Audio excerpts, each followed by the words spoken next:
चाणक्य नीति, मौन का महायुद्ध।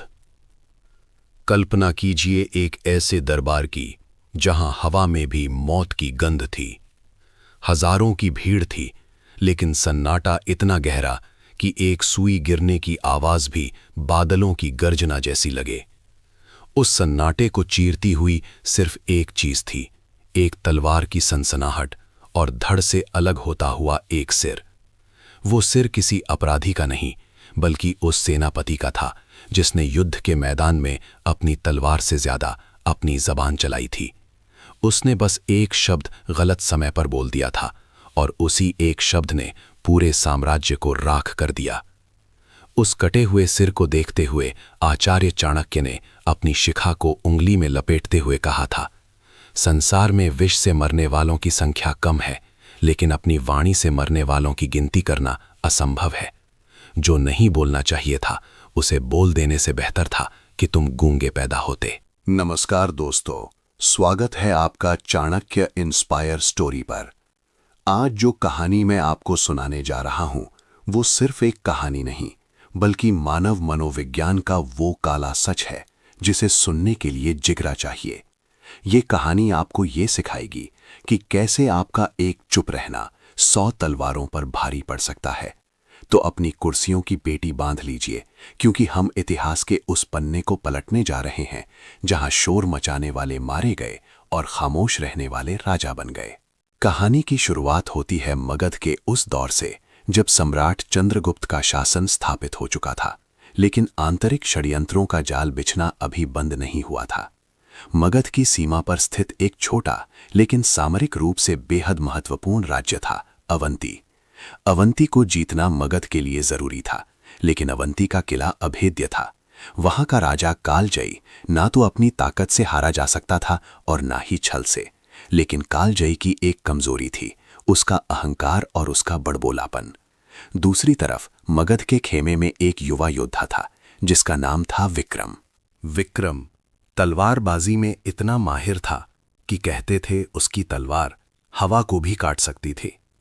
उसका शरीर वज्र जैसा था और आंखें शेर जैसी। चंद्रगुप्त उसे अपना दाहिना हाथ मानते थे, लेकिन विक्रम में एक बहुत बड़ी खामी थी। उसे अपनी वीरता का बखान करने की आदत थी। उसे लगता था कि चुप रहना कायरता है और हर बात का जवाब तुरंत देना मर्दानगी।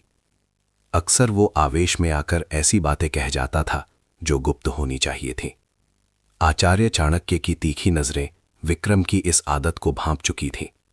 वे जानते थे कि एक खुला हुआ मुंह खुले हुए किले के दरवाजे से ज्यादा खतरनाक होता है। एक रात अमावस का घना अंधेरा छाया हुआ था। आचार्य चाणक्य अपनी कुटिया में तेल के दिए की मध्यम रोशनी में कुछ मानचित्र देख रहे थे। तभी विक्रम वहां प्रवेश करता है। उसके चेहरे पर विजय का उन्माद था। उसने आते ही जोर से कहा, आचार्य, मैंने अवंती के गुप्तचर को पकड़ लिया है और उसे सबके सामने ललकार कर बता दिया है कि हम अगले हफ्ते उनकी पश्चिमी दीवार पर हमला करेंगे। अब वो डर के मारे ही मर जाएंगे। विक्रम को उम्मीद थी कि आचार्य उसकी इस आक्रामकता की तारीफ करेंगे, लेकिन हुआ इसके ठीक विपरीत। चाणक्य ने मानचित्र से नजरें हटाईं और विक्रम की ओर देखा। उस नजर में गुस्सा नहीं था, बल्कि एक ठंडा शून्य था जो गुस्से से भी ज्यादा डरावना होता है। चाणक्य धीरे से उठे और विक्रम के करीब गए। उन्होंने कहा, मूर्ख, तुमने उसे डराया नहीं है, तुमने उसे अपनी मृत्यु का निमंत्रण दिया है। तुमने अपनी योजना बताकर अपने ही सैनिकों की चिता सजा दी है। विक्रम हक्का बक्का रह गया। उसने प्रतिवाद करना चाहा, लेकिन आचार्य, क्षत्रिय अपनी ललकार से चुप रहो। चाणक्य की आवाज में इतनी शक्ति थी कि विक्रम का गला सूख गया। युद्ध केवल भुजाओं से नहीं, बुद्धि से लड़े जाते हैं, और बुद्धि मौन में पनपती है, शोर में नहीं। तुमने अपनी जुबान खोलकर अपनी सबसे बड़ी ढाल फेंक दी है। अब इसका प्रायश्चित तुम्हें करना होगा। विक्रम ने सिर झुका लिया। वो चाणक्य का सम्मान करता था। उसने पूछा, मुझे क्या करना होगा आचार्य? चाणक्य ने अपने कुटिया के कोने में रखे एक पुराने फटे हाले संदूक की ओर इशारा किया। तुम्हें अगले 30 दिनों तक मौन व्रत धारण करना होगा। लेकिन ये मौन व्रत किसी आश्रम में नहीं होगा। तुम्हें आज रात ही वेश बदलकर अवंती के राज्य में जाना होगा, एक गूंगे भिखारी के रूप में। याद रहे विक्रम, अगर तुम्हारे मुंह से एक शब्द भी निकला तो न केवल तुम मारे जाओगे, बल्कि मगध का सपना भी टूट जाएगा। तुम्हें वहां रहकर सिर्फ सुनना है। अवंती के राजा कालजयी के दरबार के बाहर, गलियों में, बाजारों में लोग क्या बात करते हैं, राजा के क्या राज है, सेना में क्या असंतोष है, सब कुछ सुनना है, लेकिन प्रतिक्रिया नहीं देनी है। चाहे कोई तुम्हें गाली दे, चाहे कोई तुम्हारे ऊपर थूके, या चाहे कोई तुम्हारी आंखों के सामने अन्याय करे, तुम एक पत्थर बनोगे। क्या तुम ये कर पाओगे? विक्रम का खून खौल उठा, एक योद्धा और भिखारी, और वो भी चुपचाप अपमान सहते हुए। लेकिन आचार्य का आदेश पत्थर की लकीर थी। उसने हामी भरी। उसी रात मगध का सर्वश्रेष्ठ योद्धा अपने राजसी वस्त्र त्याग कर, फटे हुए कपड़े पहनकर, चेहरे पर धूल और कालिख पोतकर एक गूंगे भिखारी के रूप में अवंती की ओर निकल पड़ा। अगले कुछ दिन विक्रम के लिए नर्क से बदतर थे। अवंती की राजधानी उज्जैनी वैभवशाली थी। विक्रम वहां के मुख्य बाजार के एक कोने में बैठ गया। पहले ही दिन एक व्यापारी का रथ वहां से गुजरा। कीचड़ उछला और विक्रम के ऊपर जा गिरा। व्यापारी का सारथी हंसा और विक्रम को चाबुक मारते हुए बोला, हट रास्ते से भिखारी। विक्रम का हाथ अपनी कमर पर गया, जहां हमेशा तलवार रहती थी, लेकिन आज वहां कुछ नहीं था। उसका जबड़ा भींच गया, होंठ फड़फड़ाए, गाली उसके गले तक आ गई थी। लेकिन तभी उसे आचार्य के शब्द याद आए, मौन तुम्हारी ताकत है। उसने अपनी मुट्ठी भींची और नजरें झुका लीं। वो चुप रहा। यही वो पल था जब विक्रम को पहली बार महसूस हुआ कि चुप रहने में कितनी ऊर्जा लगती है। बोलने में ऊर्जा खर्च होती है, लेकिन चुप रहने में ऊर्जा संचित होती है। उसने देखा कि जब उसने जवाब नहीं दिया तो सारथी का मजा किरकिरा हो गया और वो बड़बड़ाता हुआ चला गया। अगर विक्रम ने जवाब दिया होता तो बात बढ़ती, भीड़ जमा होती और शायद उसकी पहचान उजागर हो जाती। उसकी चुप्पी ने उसे अदृश्य बना दिया था। दिन बीतते गए। विक्रम अब सुनने की कला सीख रहा था।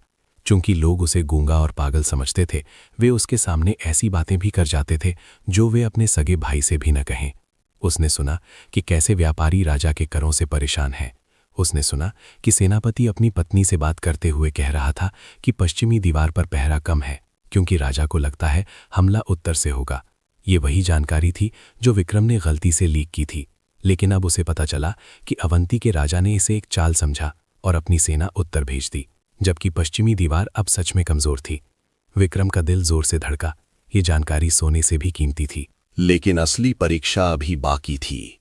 15वें दिन विक्रम राजमहल के पिछले द्वार के पास बैठा था, जहां रसोइये और नौकर काम करते थे। वहां उसने एक दृश्य देखा जिसने उसकी आत्मा को झकझोर दिया। अवंती का एक क्रूर मंत्री, जिसका नाम महाकाल था, एक बूढ़े आदमी को पीट रहा था। वो बूढ़ा कोई और नहीं, मगध का ही एक पुराना जासूस था, जिसे विक्रम बचपन से जानता था। महाकाल उसे कोड़े मार रहा था और पूछ रहा था, बता, मगध की सेना कब हमला करेगी? वो बूढ़ा दर्द से कराह रहा था, लेकिन कुछ बोल नहीं रहा था। विक्रम की आंखों के सामने अंधेरा छा गया। उसका अपना आदमी उसके सामने तड़प रहा था। उसका योद्धा रक्तोबाल मारने लगा। उसकी अंतरात्मा चीख उठी, उठ विक्रम, छीन ले उस कोड़े को और उस मंत्री का सिर धड़ से अलग कर दे। उसका शरीर तनाव से पत्थर हो गया। वो उठने ही वाला था कि तभी उसकी नजर उस बूढ़े जासूस की आंखों से मिली। जासूस ने विक्रम को भिखारी के वेश में पहचान लिया था, लेकिन दर्द से कराहते हुए भी उस बूढ़े की आंखों में एक इशारा था, रुक जाओ, कुछ मत करो। विक्रम जम गया। अगर वो अभी बोल पड़ता या हमला करता तो वो उस बूढ़े को तो शायद बचा लेता, लेकिन मगध की पूरी योजना बर्बाद हो जाती। हजारों सैनिक मारे जाते। उस पल विक्रम ने जाना कि मौन सिर्फ होंठ सीना नहीं है।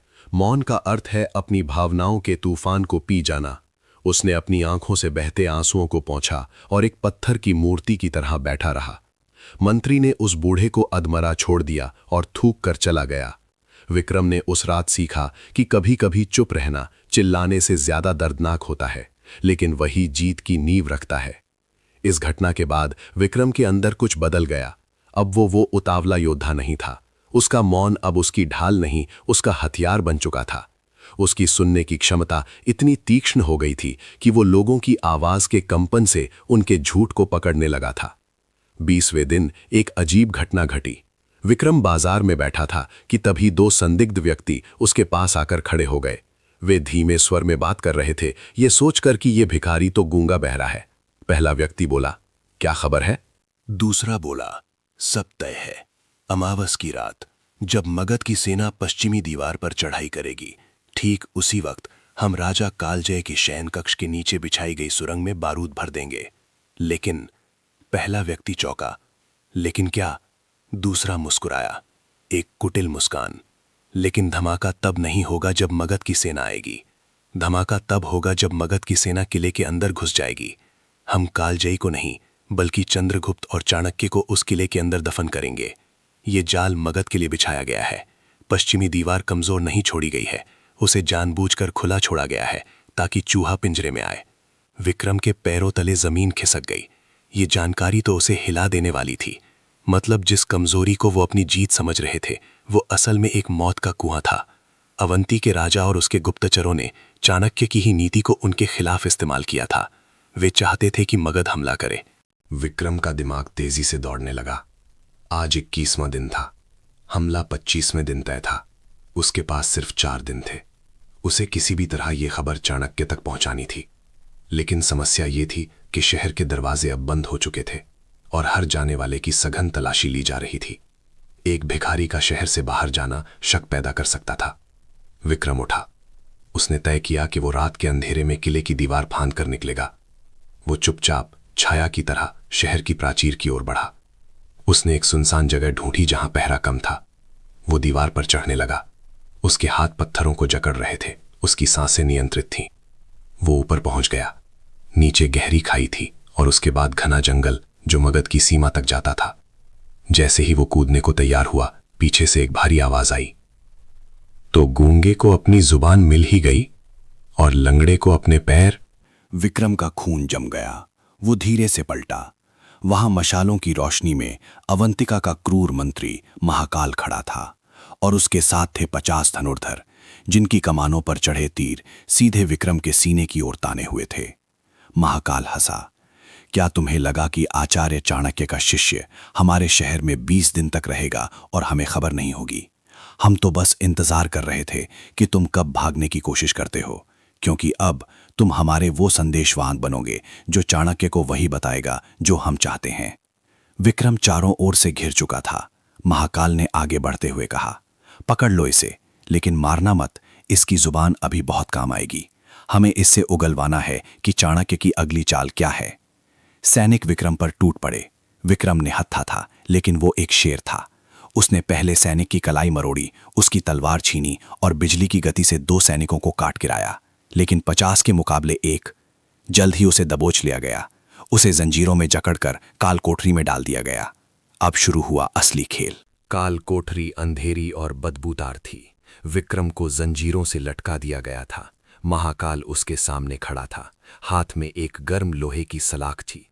बोल विक्रम, चाणक्य की पूरी योजना क्या है? अगर तूने सच बता दिया तो तुझे सम्मान के साथ मरने दिया जाएगा, वरना। महाकाल ने सलाख को विक्रम की छाती के पास लाया। चमड़ी जलने की गंध हवा में फैल गई। विक्रम के मुंह से एक चीख निकलना चाहती थी, लेकिन उसने अपने होंठ काट लिए। खून बहने लगा, लेकिन आवाज नहीं निकली। चाणक्य का चेहरा उसकी आंखों के सामने था। मौन तुम्हारी ताकत है। महाकाल ने उसे बहुत प्रताड़ित किया, घंटों तक, लेकिन विक्रम ने एक शब्द नहीं बोला। उसकी चुप्पी महाकाल के अहंकार को चोट पहुंचा रही थी। महाकाल चिल्लाया, तू बोलेगा, आज रात ही बोलेगा। तभी महाकाल ने ताली बजाई। काल कोठरी का दरवाजा खुला।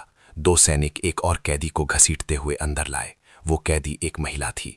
उसके बाल बिखरे थे, चेहरे पर चोट के निशान थे। जैसे ही विक्रम ने उसे देखा, उसकी सांसें रुक गईं। वो कोई और नहीं, विक्रम की छोटी बहन आन्या थी। विक्रम ने सोचा था कि उसका परिवार सुरक्षित है, लेकिन अवंती के गुप्तचरों ने उसे ढूंढ निकाला था। महाकाल ने आन्या के बालों को मुट्ठी में पकड़ा और उसकी गर्दन पर खंजर रख दिया। वो विक्रम की आंखों में देखकर पिशाच की तरह मुस्कुराया। मैं जानता हूं कि तुम अपनी पीड़ा सह सकते हो विक्रम। एक योद्धा को दर्द से प्यार होता है, लेकिन क्या तुम इसे तड़पते हुए देख सकते हो? मैं इसे मारूंगा नहीं, मैं इसे धीरे धीरे, बहुत धीरे धीरे काटूंगा। आन्या की आंखों में भय था। उसने कंपकपाती आवाज में कहा, भैया कुछ मत बोलना, आचार्य की कसम कुछ मत बोलना। विक्रम का शरीर जंजीरों में कस गया, उसकी नसें फटने को थीं। ये एक ऐसा इम्तिहान था जिसकी कल्पना उसने कभी नहीं की थी।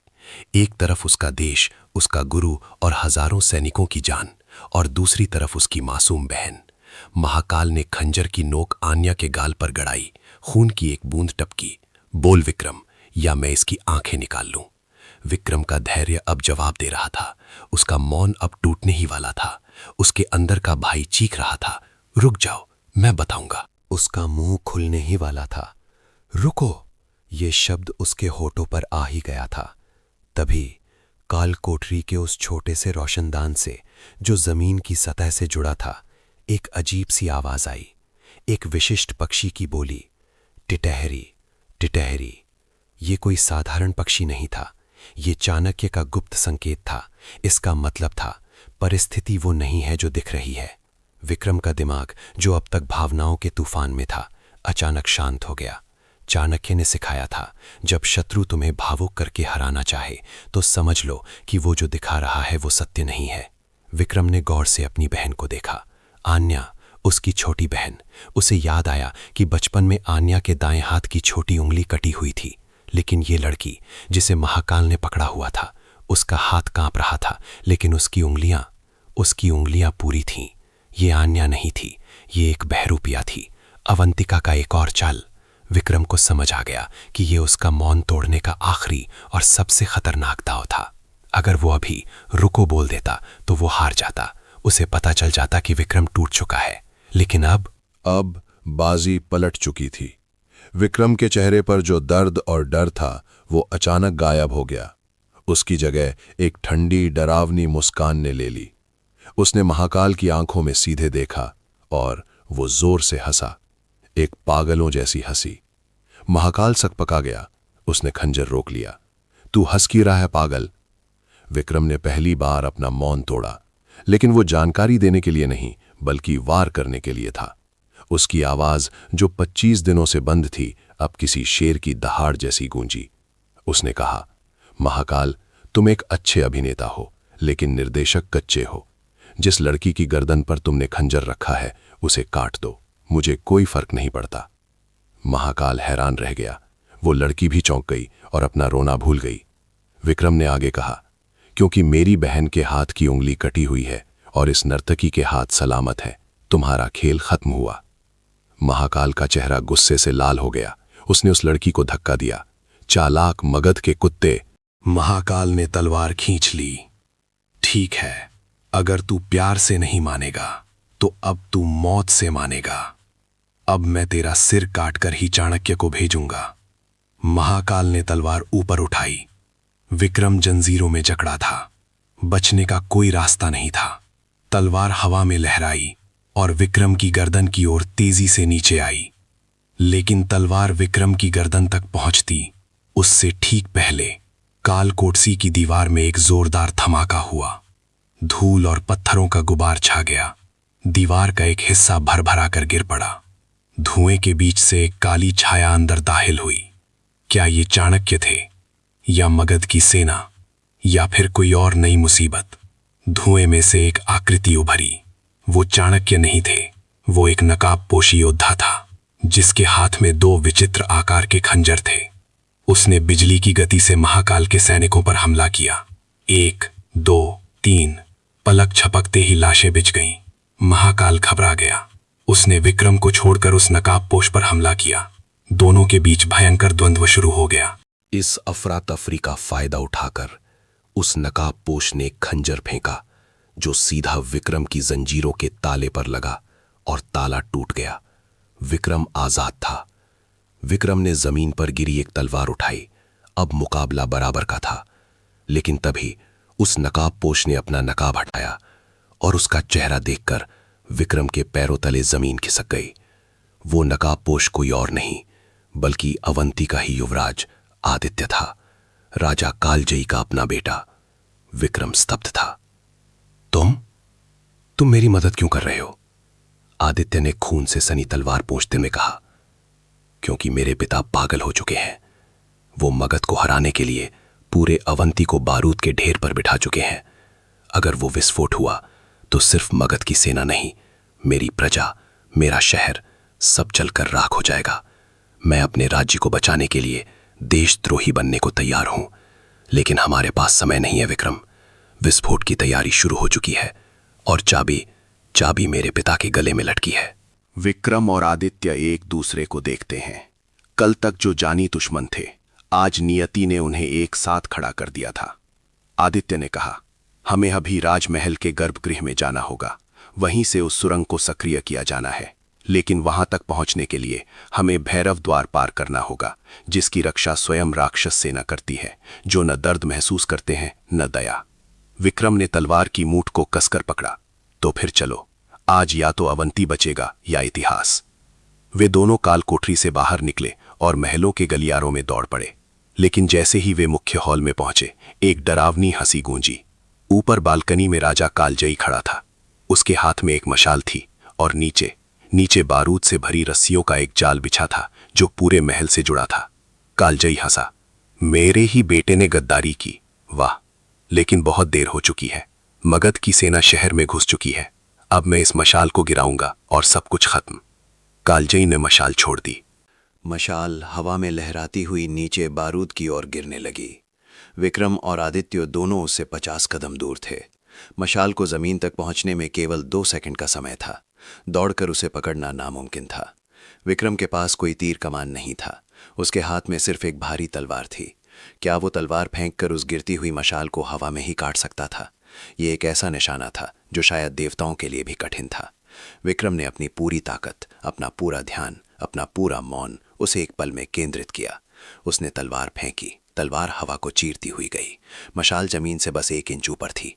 क्या तलवार मशाल को रोक पाएगी? क्या विक्रम और आदित्य उस विस्फोट को रोक पाएंगे, या मगध और अवंती दोनों का अंत आज ही लिखा है? और सबसे बड़ा सवाल, चाणक्य कहाँ है? क्या ये सब उनकी ही किसी बड़ी योजना का हिस्सा था, जिसे विक्रम भी नहीं समझ पाया? ये जानने के लिए कि उस मशाल का क्या हुआ और मौन का ये महायुद्ध किस करवट बैठा। मित्रों, ये कहानी अभी खत्म नहीं हुई है। ये तो बस तूफान से पहले की शांति थी। आगे की कहानी में ऐसे राज खुलेंगे जो आपके रोंगटे खड़े कर देंगे। अगर आप चाहते हैं कि मैं इस महागाथा का अगला भाग जल्द से जल्द लाऊं और आपको बताऊं कि चाणक्य की असली चाल क्या थी, तो अभी के अभी हमारे चैनल चाणक्य इंस्पायर स्टोरी को सब्सक्राइब करें और वीडियो को लाइक करना बिल्कुल ना भूलें। आपकी एक लाइक और सब्सक्राइब हमें अगली कहानी लिखने की ऊर्जा देती है। और हाँ, कमेंट बॉक्स में अपनी उपस्थिति दर्ज कराएं। गर्व से लिखें जय चाणक्य नीति या जय हिंद। देखते हैं कितने लोग इस गाथा के अगले भाग के लिए तैयार है। तथावाचक की आवाज और गहरी और रहस्यमयी हो जाती है। तलवार हवा में थी। वो मौत और जीवन के बीच की एकमात्र कड़ी थी। राजा कालजयी की आंखों में पागलपन की चमक थी और विक्रम की आंखों में शून्य, वो शून्य जो उसने अपने मौन व्रत से हासिल किया था। मशाल बारूद के ढेर से मात्र 1 बाल की दूरी पर थी। समय जैसे थम गया था। आदित्य की सांसें रुक चुकी थीं। खचाक, एक तेज धातु की आवाज गूंजी। विक्रम की भारी तलवार मशाल से नहीं टकराई, बल्कि उसने मशाल के कपड़े को हवा में ही उस लकड़ी के खंबे के साथ कील दिया जो बारूद के ढेर के ठीक ऊपर था। तलवार की धार इतनी तेज और विक्रम का वार इतना सटीक था कि मशाल खंबे में धंस गई। आग की लपटें फड़फड़ाईं, कुछ चिंगारियां नीचे गिरीं, लेकिन वे बारूद पर नहीं बल्कि उस ठंडी गीली जमीन पर गिरीं जहां पानी का रिसाव हो रहा था। विस्फोट टल गया। एक पल के लिए वहां इतना सन्नाटा छा गया कि हर किसी के दिल की धड़कन सुनी जा सकती थी। राजा कालजयी ने अपनी खाली मुट्ठी को देखा और फिर उस तलवार को जो खंभे पर गड़ी थी। उसका चेहरा अविश्वास से सफेद पड़ गया। असंभव, कालजयी बुदबुदाया। ये निशाना, ये शक्ति। विक्रम ने एक गहरी सांस ली। उसका मौन अभी भी कायम था। उसने अपनी जुबान से कुछ नहीं कहा, लेकिन उसकी आंखों ने कालजयी से कह दिया, तुम्हारा खेल खत्म हुआ। लेकिन कालजयी कोई साधारण भाषा नहीं था। वो हार मानने वालों में से नहीं था। उसके चेहरे का रंग बदला और गुस्से से लाल हो गया। वो जोर से चिल्लाया, राक्षस सेना, मार डालो इन्हें। मेरे ही महल में मेरे ही बेटे और इस मगध के कुत्ते को बोटी बोटी कर दो। हॉल के चारों ओर बने गुप्त दरवाजे अचानक खुल गए। उनमें से जो सैनिक निकले वे इंसान नहीं लग रहे थे। उनके शरीर विशालकाय थे, आंखें लाल अंगारों जैसी, और उनके चेहरों पर कोई भाव नहीं था। ये अवंती की कुख्यात राक्षस सेना थी। वे योद्धा जिन्हें बचपन से अफीम और विष खिलाकर तैयार किया गया था। उन्हें न दर्द होता था न दया आती थी, वे केवल मारना जानते थे। आदित्य ने अपनी तलवार कस ली। विक्रम, संभलना, इनके अंगों को काटने पर भी ये नहीं रुकते। इनका सिर काटना होगा, केवल तभी ये मरेंगे। विक्रम निहत्था था, उसकी तलवार तो खंभे में गड़ी थी। 10 राक्षस सैनिक उनकी ओर लपके, उनके हाथों में गदा और बड़े बड़े फरसे थे। पहला वार विक्रम पर हुआ। एक विशाल गदा हवा को चीरती हुई उसके सिर की ओर आई। अगर विक्रम 1 सेकंड भी देर करता तो उसका सिर तरबूज की तरह फट जाता। लेकिन विक्रम अब वो पुराना विक्रम नहीं था जो केवल आंखों से देखकर लड़ता था। पिछले 25 दिनों के मौन ने उसकी छठी इंद्रिय को जागृत कर दिया था।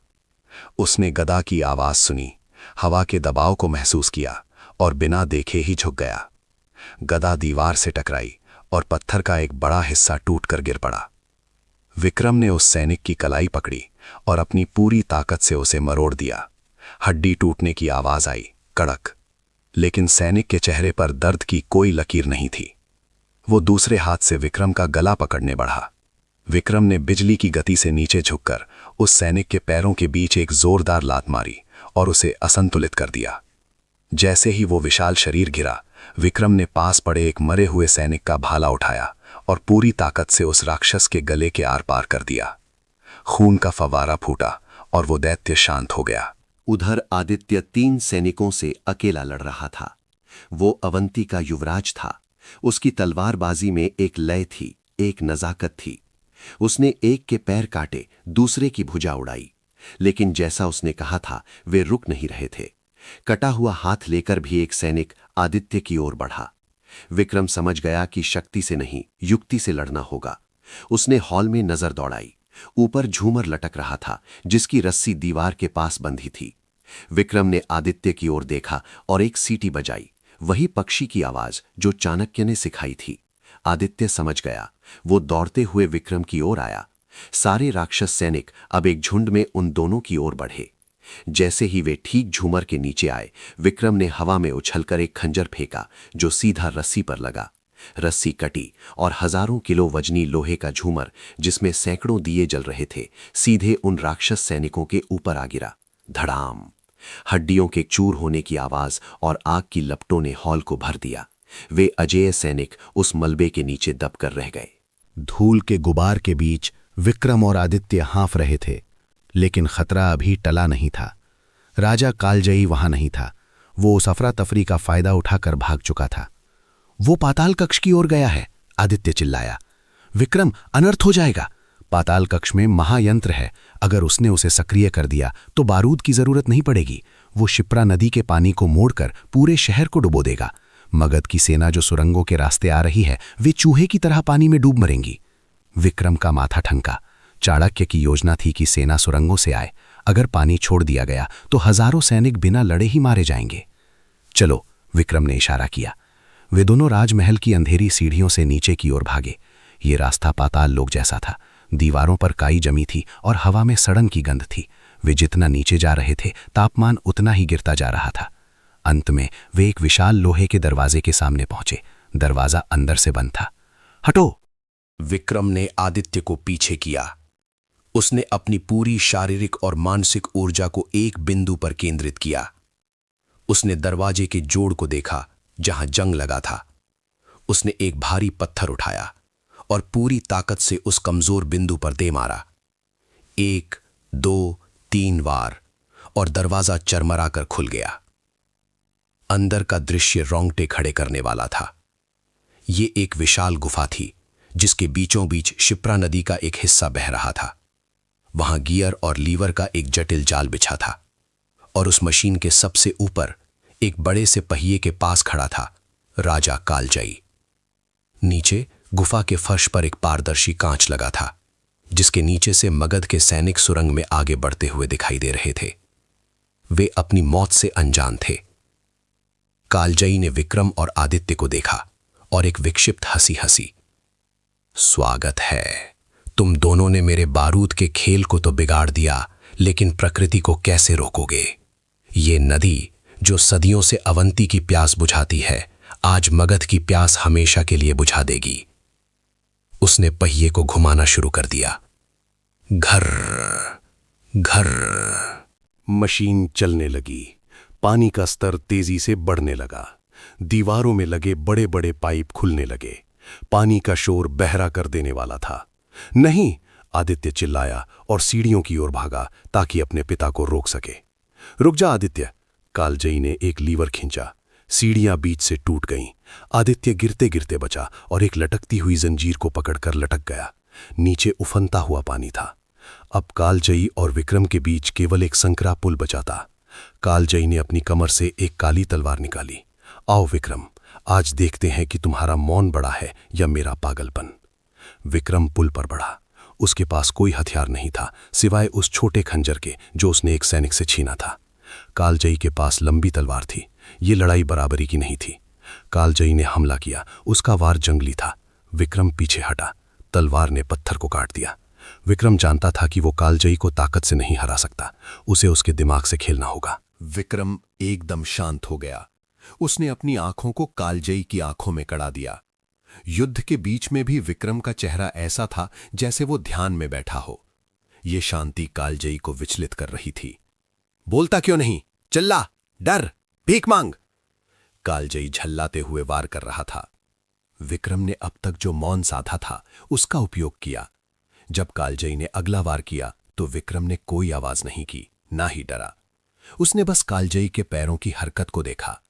जैसे ही कालजयी का दाहिना पैर आगे बढ़ा, विक्रम समझ गया कि वार गर्दन पर होगा। विक्रम नीचे झुका और उसने कालजयी के हाथ पर वार करने के बजाय उसके अहंकार पर वार किया। विक्रम ने उसके कान के पास जाकर पहली बार फुसफुसाते हुए कहा, तुम्हारा बेटा तुमसे नफरत करता है और तुम्हारी प्रजा तुम्हें थूकती है। तुम राजा नहीं, एक डरपोक हो। ये शब्द कालजयी के कानों में पिघले हुए शीशे की तरह उतरे। उसका ध्यान बटा, उसका संतुलन बिगड़ा। इसी पल का विक्रम को इंतजार था। उसने कालजयी की कलाई पकड़ी और उसे पुल की रेलिंग की ओर धक्का दिया। तलवार कालजयी के हाथ से छूटकर नीचे पानी में गिर गई। विक्रम ने कालजयी को दबोच लिया, लेकिन कालजयी ने हार नहीं मानी। उसने अपनी जेब से एक मुट्ठी भर धूल निकाली और विक्रम की आंखों में झोंक दी। विक्रम अंधा हो गया। उसकी आंखों में जलन होने लगी। कालजयी ने उसे धक्का दिया। विक्रम गिर पड़ा। कालजयी ने पास पड़ा एक भारी लोहे का डंडा उठाया। अब मरेगा तू। कालजयी ने डंडा ऊपर उठाया। विक्रम देख नहीं सकता था। तभी एक सनसनाती हुई आवाज आई, सर, खचक। कालजयी के सीने से एक तीर आर पार हो गया। वो स्तब्ध रह गया। डंडा उसके हाथ से गिर गया। उसने लड़खड़ाते हुए पीछे देखा। गुफा के प्रवेश द्वार पर एक आकृति खड़ी थी। साधारण वस्त्र, सिर पर शिखा और आंखों में ब्रह्मांड जैसी गहराई। आचार्य चाणक्य। वे अकेले नहीं थे। उनके पीछे मगध के धुरंधर तीरंदाज खड़े थे। चाणक्य ने धनुष नीचे किया। उन्होंने शांत स्वर में कहा, अधर्म का अंत धर्म की स्थापना से ही होता है कालजयी, और धर्म मौन रहकर भी अपना काम करता है। कालजयी घुटनों के बल गिर पड़ा। उसके प्राण पखेरु उड़ गए। वो उफनती नदी में जा गिरा। विक्रम ने अपनी आंखों को पोंछा। उसे धुंधला दिखाई दे रहा था। उसने देखा कि आचार्य चाणक्य उसकी ओर आ रहे थे। आदित्य भी किसी तरह ऊपर चढ़ाया था। विक्रम ने लड़खड़ाते हुए आचार्य के चरण स्पर्श किए। आचार्य, मैंने अपना वचन निभाया। मैंने मौन नहीं तोड़ा जब तक। चाणक्य ने उसे उठाया और गले लगा लिया। इतिहास गवाह है कि चाणक्य ने शायद ही कभी किसी को गले लगाया हो। तुमने ना केवल वचन निभाया पुत्र, बल्कि तुमने आज वो सीखा जो मैं तुम्हें सालों में नहीं सिखा सकता था। तुमने सीखा कि सबसे बड़ा हथियार शब्द नहीं, बल्कि सही समय पर सही कर्म है। आदित्य ने मशीन को बंद कर दिया। पानी का स्तर घटने लगा। मगध की सेना सुरक्षित थी। शहर बच गया था। ऐसा लगा जैसे सब ठीक हो गया। सुखांत यानी हैप्पी एंडिंग हो गया। लेकिन चाणक्य इंस्पायर स्टोरी पर कोई भी कहानी इतनी आसानी से खत्म नहीं होती। असली खेल तो अब शुरू होने वाला था। जैसे ही शोर थमा, आदित्य मशीन के पास खड़ा था। उसका हाथ उस मुख्य लीवर पर था जो पानी को रोकता था। अचानक आदित्य की भावभंगिमा बदल गई। उसके चेहरे पर जो घबराहट और मित्रता थी वो गायब हो गई। उसकी जगह एक क्रूर और बहुत ही चतुर मुस्कान ने ले ली, एक ऐसी मुस्कान जो कालजयी से भी ज्यादा खतरनाक थी। आदित्य ने कहा, आचार्य चाणक्य, मैंने आपकी बहुत कहानियां सुनी हैं। कहते हैं आप भविष्य देख सकते हैं। चाणक्य की आंखें सिकुड़ गईं। उन्होंने विक्रम को पीछे हटने का इशारा किया। चाणक्य बोले, मैं भविष्य नहीं देखता युवराज, मैं मनुष्यों की नीयत देखता हूं, और तुम्हारी नीयत में मुझे वो खंजर दिख रहा है जो अभी म्यान में छिपा है। आदित्य जोर से हंसा। उसकी हंसी गुफा में गूंज उठी। सही पहचाना आचार्य। आप सब सोचते हैं कि मैं अपने पिता के खिलाफ इसलिए गया क्योंकि मैं अच्छा हूं? नहीं, मैं उनके खिलाफ इसलिए गया क्योंकि वे मूर्ख थे। वे शहर को नष्ट करना चाहते थे। मैं शहर को नष्ट नहीं करना चाहता, मैं उस पर राज करना चाहता हूं, और मगध मेरे रास्ते का सबसे बड़ा कांटा है। विक्रम चिल्लाया, आदित्य, ये तुम क्या कह रहे हो? हमने मिलकर जान बचाई है। आदित्य ने लीवर पर अपनी पकड़ मजबूत की। तुमने जान बचाई विक्रम, मैंने तो बस सत्ता बदली है। देखो आचार्य, आदित्य ने गुफा की छत की ओर इशारा किया। वहां कई बड़े बड़े पीपे रखे थे। मेरे पिता पानी छोड़ना चाहते थे, लेकिन मैंने उन पाइपों में कुछ और ही भरवा रखा है, कालकूट विष का धुआं। अगर मैं ये दूसरा लीवर खींच दूं तो पानी नहीं आएगा, बल्कि वो जहरीला धुआं सीधा उन सुरंगों में जाएगा जहां अभी चंद्रगुप्त और आपकी पूरी सेना खड़ी है। एक पल में मगध का पूरा इतिहास दम घोटकर मर जाएगा। विक्रम सन्न रह गया। ये धोखा कालजयी के धोखे से भी बड़ा था। आदित्य ने उन्हें मोहरे की तरह इस्तेमाल किया था अपने पिता को हटाने के लिए, और अब वो मगध की पूरी सेना को एक झटके में खत्म करने वाला था। वो चाणक्य को भी ब्लैकमेल कर रहा था। तुम्हें क्या चाहिए? चाणक्य ने बेहद शांत स्वर में पूछा। मगध का आत्मसमर्पण, आदित्य ने कहा। चंद्रगुप्त अपनी तलवार मेरे कदमों में रखेगा। अवंती अब मगध का हिस्सा नहीं बनेगा, बल्कि मगध अवंती को कर देगा। और आप आचार्य चाणक्य, आप मेरे सलाहकार बनेंगे। मुझे आपकी बुद्धि चाहिए। स्थिति भयानक थी। विक्रम घायल था। चाणक्य के पास केवल कुछ तीरंदाज थे, और आदित्य का हाथ उस लीवर पर था जो हजारों को मार सकता था। विक्रम ने अपनी तलवार कसनी चाहिए, लेकिन दूरी बहुत ज्यादा थी। अगर वो दौड़ा तो आदित्य लीवर खींच देगा। विक्रम ने चाणक्य की ओर देखा। उम्मीद थी कि आचार्य कोई इशारा करेंगे, लेकिन चाणक्य मुस्कुरा रहे थे। वो मुस्कान देखकर आदित्य का आत्मविश्वास थोड़ा डगमगाया। आप मुस्कुरा क्यों रहे हैं? आपकी मृत्यु आपके सामने खड़ी है। चाणक्य ने अपनी शिखा को ठीक किया और बोले, मूर्ख बालक, तुमने मेरी नीतियां पढ़ी हैं लेकिन समझी नहीं। मैंने तुम्हें पहले ही कहा था, शत्रु को कभी ये मत बताओ कि तुम क्या जानते हो। तुम्हें क्या लगता है विक्रम को तुम्हारे पास भेजने से पहले मैंने कोई और तैयारी नहीं की होगी? आदित्य का चेहरा पीला पड़ने लगा। क्या मतलब? चाणक्य ने एक कदम आगे बढ़ाया। विक्रम का मौन व्रत केवल उसे सिखाने के लिए नहीं था, वो इसलिए था ताकि तुम और तुम्हारे पिता उसका ध्यान भटकाते रहें, जबकि मेरा असली दूत अपना काम कर दे। असली दूत कौन? आदित्य चिल्लाया। तभी गुफा के अंधेरे कोने से, जहां मशीन के गियर थे, एक परछाई बाहर निकली। ये कोई योद्धा नहीं था, ये एक स्त्री थी। वही स्त्री जिसे कालजयी के सैनिक आन्या, विक्रम की बहन, समझकर लाए थे, और जिसे विक्रम ने नकली बताया था। वो नर्तकी धीरे धीरे चलकर आदित्य के पीछे आ खड़ी हुई। उसके हाथ में एक छोटा सा खंजर था, जो उसने आदित्य की पीठ पर ठीक गुर्दे के पास लगा दिया। आदित्य जम गया। चाणक्य बोले, मिलिए विष कन्या सुहासिनी से, मगध की सबसे खतरनाक गुप्तचर। वो पिछले 1 साल से तुम्हारे महल में नर्तकी बनकर रह रही थी। विक्रम ने उसे काल कोठरी में पहचान लिया था, लेकिन उसने मौन रहकर मेरा खेल जारी रखा। विक्रम ने जब कहा कि ये उसकी बहन नहीं है, तो उसने तुम्हें ये यकीन दिलाया कि वो सिर्फ एक मामूली नर्तकी है, ताकि तुम उसे नजरअंदाज कर दो। और यही तुम्हारी सबसे बड़ी भूल थी। विक्रम भी हैरान था। उसे याद आया कि काल कोठरी में उस नर्तकी ने उसे एक विशेष संकेत दिया था, जिसे वो उस वक्त गुस्से में समझ नहीं पाया था, लेकिन उसके अंतर्मन ने उसे नकली कहने पर मजबूर किया था ताकि वो बच जाए। चाणक्य ने हर संभावना सोच रखी थी। सुहासिनी ने आदित्य के कान में कहा, हाथ लीवर से हटा लो युवराज, वरना ये खंजर विषैला है। एक खरोज और तुम नीला पड़कर मर जाओगे। आदित्य जो अभी राजा बनने के सपने देख रहा था, अब अपनी जान की भीख मांगने की स्थिति में आ गया था। उसने धीरे धीरे हाथ ऊपर उठाए। चाणक्य ने विक्रम की ओर देखा। इसे बंदी बना लो। लेकिन कहानी यहां भी खत्म नहीं हुई। जैसे ही विक्रम आदित्य को पकड़ने आगे बढ़ा, पूरी गुफा हिलने लगी। भूकंप जैसा झटका लगा, छत से धूल गिरने लगी। ये क्या है? विक्रम चिल्लाया। आदित्य जो अब बंदी था, फिर से हंसने लगा, पागलों की तरह। तुम मुझे हरा सकते हो चाणक्य, लेकिन उसे नहीं। तुम क्या सोचते हो मैं अकेला काम कर रहा था? मेरे पिता का एक और साथी था जो पर्दे के पीछे था, और अब वो आ चुका है। गुफा की दीवार का एक हिस्सा ढह गया, और वहां से जो निकला उसे देखकर चाणक्य के माथे पर भी चिंता की लकीरें उभर आईं। ये मगध की सेना नहीं थी, ये अवंती की सेना नहीं थी। वे काले कपड़ों में लिपटे अजीब तरह के हथियारों से लैस योद्धा थे। उनके झंडे पर एक काले नाग का निशान था। विक्रम बुदबुदाया, अमात्य राक्षस। जी हाँ दोस्तों, अमात्य राक्षस, चाणक्य का सबसे बड़ा प्रतिद्वंद्वी, जो नंद वंश के पतन के बाद गायब हो गया था, वो वापस आ गया था, और उसने इस पूरे खेल में कालजयी और आदित्य दोनों का इस्तेमाल किया था। अमात्य राक्षस के सैनिक भारी संख्या में गुफा में घुस आए। अब विक्रम, चाणक्य और उनकी छोटी सी टुकड़ी पूरी तरह घिर चुकी थी। सुहासिनी भी अब कुछ नहीं कर सकती थी, क्योंकि दुश्मन बहुत ज्यादा थे। गुफा के ऊपर की गैलरी में एक भारी भरकम आकृति दिखाई दी।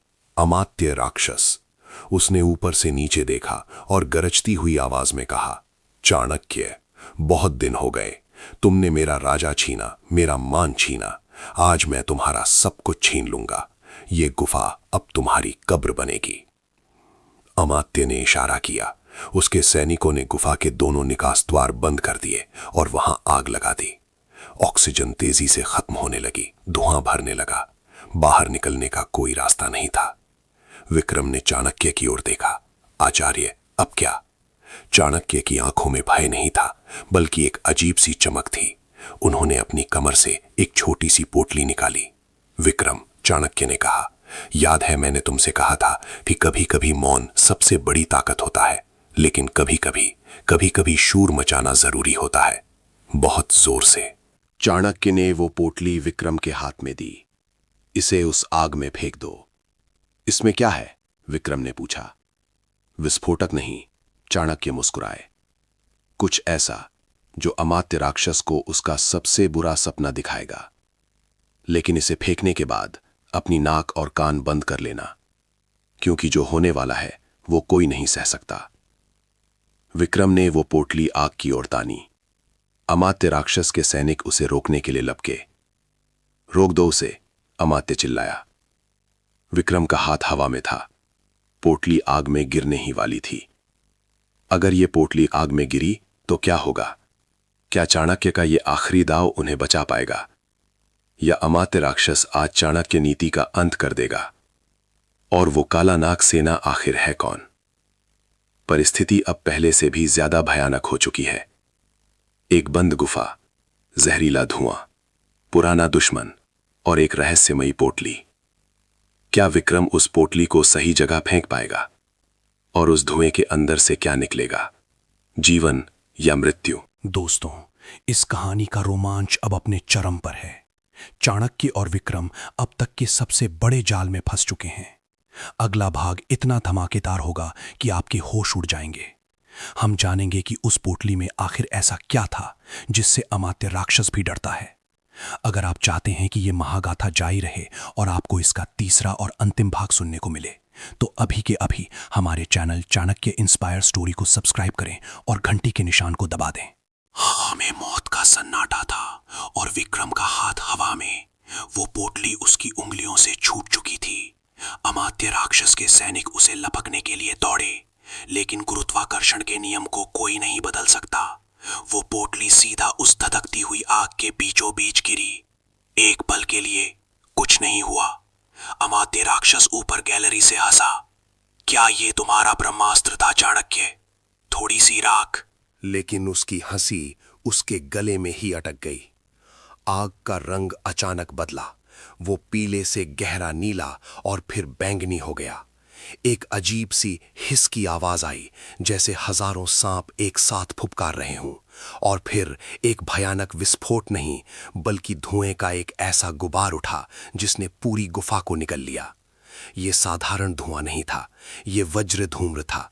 गंधक, सूखी मिर्च और कुछ दुर्लभ पहाड़ी जड़ी बूटियों का ऐसा मिश्रण जिसे चाणक्य ने विषकन्याओं की रक्षा के लिए बनाया था। जैसे ही ये धुआं अमात्य राक्षस के सैनिकों की आंखों और फेफड़ों में गया, वहां हाहाकार मच गया। सैनिक अपनी आंखों को नोचने लगे, उनकी सांसें उखड़ने लगीं, वे खांसते खांसते खून उगलने लगे। जो सैनिक एक पल पहले अजेय लग रहे थे, वे अब जमीन पर कीड़ों की तरह रेंग रहे थे। नाक और मुंह बंद रखो, चाणक्य ने अपने कपड़े से अपना चेहरा ढकते हुए विक्रम और सुहासिनी को इशारा किया। विक्रम ने अपनी सांस रोक ली। उसने युद्ध में खून देखा था, लेकिन रसायनों का ऐसा तांडव पहली बार देख रहा था।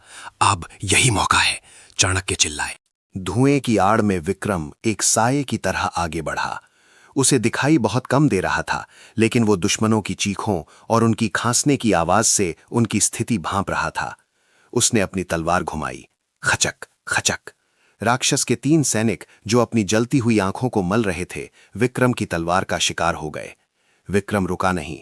वो सुहासिनी और आदित्य को घसीटते हुए उस दिशा में बढ़ा जहां से हवा का एक हल्का झोंका आ रहा था।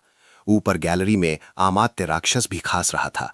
उसने अपना चेहरा ढक लिया था, लेकिन उसकी आंखों से पानी बह रहा था। वो समझ गया कि चाणक्य ने उसे उसी की मांद में मात दे दी है। बाहर जाने के रास्ते बंद करो, अमात्य चिल्लाया, लेकिन उसकी आवाज धुएं में दब गई। उसके सैनिक अब आदेश सुनने की स्थिति में नहीं थे। विक्रम, चाणक्य और सुहासिनी गुफा के एक संकरे दर्रे में घुस गए। ये एक पुरानी निकास प्रणाली थी जो शायद सदियों से इस्तेमाल नहीं हुई थी। आदित्य, जो अभी भी बंदी था और बुरी तरह खांस रहा था, लड़खड़ाते हुए चल रहा था। वे एक अंधेरी सुरंग में पहुंचे। यहां धुआं कम था। विक्रम ने गहरी सांस ली। आचार्य, ये धुआं, ये तो साक्षात मृत्यु थी। चाणक्य ने अपनी शिखा ठीक की और चलते चलते कहा, शत्रु जब संख्या में अधिक हो तो उसे अंधा कर देना चाहिए। एक अंधा हाथी एक चींटी से भी हार सकता है। लेकिन विक्रम, उत्सव मनाने का समय नहीं है। अमात्य राक्षस इतना कच्चा खिलाड़ी नहीं है। वो जानता था कि हम बच सकते हैं। उसने बाहर कुछ ना कुछ प्रबंध जरूर किया होगा। वे सुरंग में आगे बढ़ते गए। रास्ता ऊपर की ओर जा रहा था। सुहासिनी सबसे पीछे थी, ये सुनिश्चित करते हुए कि कोई उनका पीछा ना करे। अचानक सुहासिनी रुकी। उसने जमीन पर कान लगाया। घोड़ों की टापें, सुहासिनी ने धीरे से कहा। और वे सामान्य घोड़े नहीं हैं। उनके पैरों में लोहे की नाल नहीं, कपड़े बंधे हैं। ये छाया अश्वरोही दस्ता है। विक्रम का माथा ठनका। छाया अश्वरोही। मगध की किंवदंतियों में सुना था कि ये वे घुड़सवार हैं जो रात के अंधेरे में आते हैं और बिना आवाज किए पूरी छावनी को काट डालते हैं। अमात्य राक्षस ने अपनी पूरी ताकत झोंक दी थी। हमें जल्दी ऊपर निकलना होगा, चाणक्य ने कहा। सुरंग का अंत एक पुराने कुएं में हुआ जो सूखा पड़ा था। ऊपर तारों भरा आसमान दिख रहा था। विक्रम ने दीवारों में निकली ईंटों के सहारे चढ़ना शुरू किया। उसने पहले रस्सियों की मदद से चाणक्य को ऊपर खींचा, फिर सुहासिनी और आदित्य को। जैसे ही वे कुएं से बाहर निकले, वे एक घने जंगल में थे। ये अवंती के किले के ठीक पीछे का दंडकारण्य वन था। रात गहरी थी, झींगुरों की आवाज गूंज रही थी, लेकिन वहां एक और आवाज थी, सूखी पत्तियों के चरमराने की। वे यहां है, विक्रम ने तलवार खींच ली। तभी जंगल के अंधेरे से एक तीर सनसनाता हुआ आया और सीधे विक्रम के कंधे को छूता हुआ निकल गया। विक्रम ने तुरंत एक पेड़ की आड़ ली। आचार्य, छुप जाइए। अब जंगल के चारों ओर से काली आकृतियां निकलने लगीं। ये छाया अश्वरोही थे। उनके चेहरे काले कपड़ों से ढके थे और हाथों में घुमावदार तलवारें थीं। वे पैदल थे, क्योंकि घना जंगल घोड़ों के लिए उपयुक्त नहीं था। उनकी संख्या कम से कम 50 थी। और विक्रम थका हुआ था। उसका कंधा जख्मी था। सुहासिनी के पास केवल खंजर थे। घेरा तंग होता जा रहा था। उन सैनिकों के बीच से एक लंबा, गठीला आदमी आगे आया। उसके हाथ में एक विचित्र हथियार था, एक जंजीर, जिसके दोनों सिरों पर नुकीले लोहे के गोले बंधे थे। उसने अपनी नकाब हटाई। उसका चेहरा जला हुआ था और एक आंख नहीं थी। अमात्य राक्षस ने तुम्हारे सिर की कीमत लगाई है विक्रम, उसने अपनी जंजीर घुमाते हुए कहा। लेकिन आचार्य चाणक्य को जिंदा पकड़ने का हुक्म है। हम उन्हें तड़पा तड़पा कर मारेंगे। विक्रम ने सुहासिनी की ओर देखा। आचार्य को लेकर पीछे हटो, मैं इन्हें रोकता हूं। पागल मत बनो विक्रम, सुहासिनी बोली। तुम अकेले इनका सामना नहीं कर सकते। जाओ, विक्रम चिल्लाया और उस जंजीर वाले योद्धा पर टूट पड़ा। लड़ाई भीषण थी। विक्रम ने अपनी पूरी ताकत लगा दी। उसकी तलवार बिजली की तरह चमक रही थी। 1, 2, 3 सैनिक गिरे, लेकिन वो जंजीर वाला योद्धा बहुत माहिर था। उसने अपनी जंजीर फेंकी जो विक्रम की तलवार में लिपट गई। उसने जोर से झटका दिया और विक्रम की तलवार हाथ से छूटकर दूर जा गिरी। अब विक्रम निहत्था था। जंजीर वाला योद्धा हंसा। उसने दूसरा गोला विक्रम के सिर पर मारने के लिए घुमाया। विक्रम ने अपनी आंखें बंद नहीं की। वो मौत को सामने देख रहा था। लेकिन तभी जंगल में एक अजीब सी आवाज गूंजी, ठक ठक ठक। ये किसी हथियार की आवाज नहीं थी, ये एक लाठी की आवाज थी जो पत्थरों पर पड़ रही थी। सारे सैनिक रुक गए, वो जंजीर वाला भी।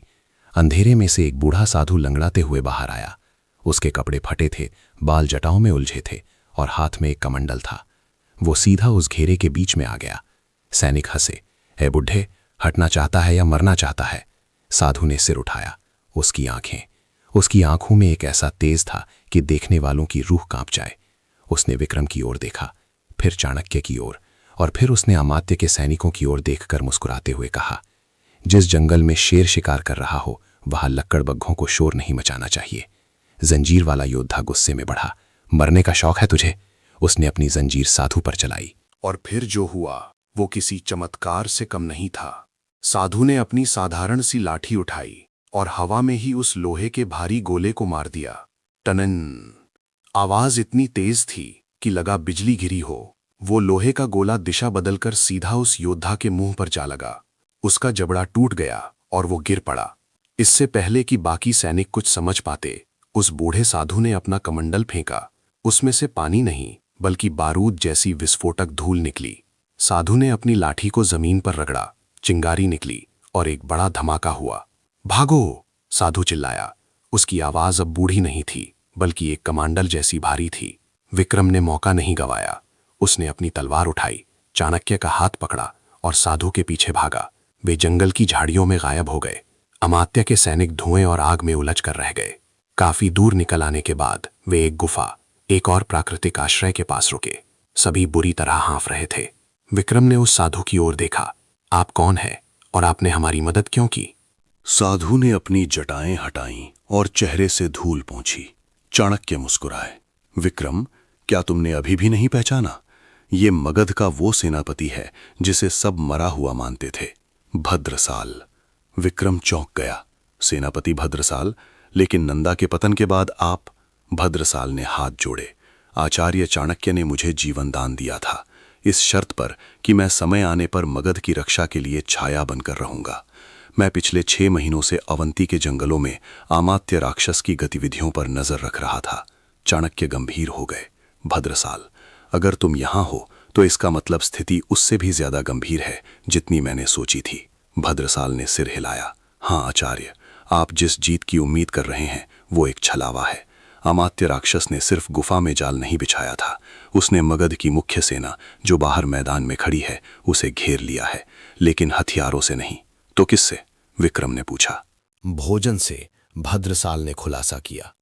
अमात्य ने मगध की रसद, फूड सप्लाई में मंद विष मिलवा दिया है।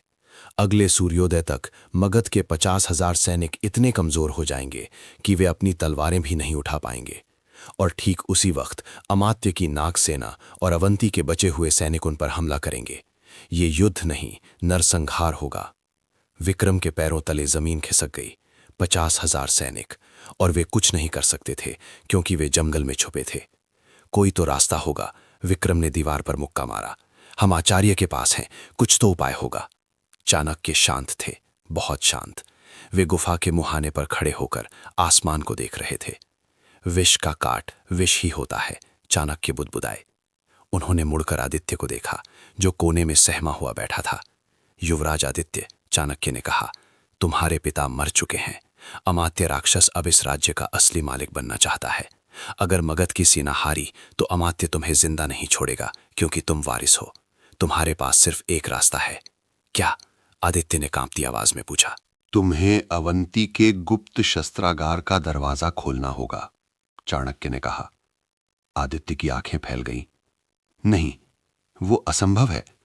वहां अग्निबाण रखे हैं। अगर उनका इस्तेमाल हुआ तो पूरा जंगल, पूरा शहर जल जाएगा। शहर वैसे भी जलने वाला है, चाणक्य ने कठोरता से कहा। लेकिन अगर हम उन अग्निबाणों का प्रयोग अमात्य की सेना पर करें, इससे पहले कि वे हमारे बीमार सैनिकों पर हमला करें, तो हम बाजी पलट सकते हैं। लेकिन वो शस्त्रागार कहाँ है? विक्रम ने पूछा। आदित्य ने धीरे से कहा, महाकाल मंदिर के नीचे।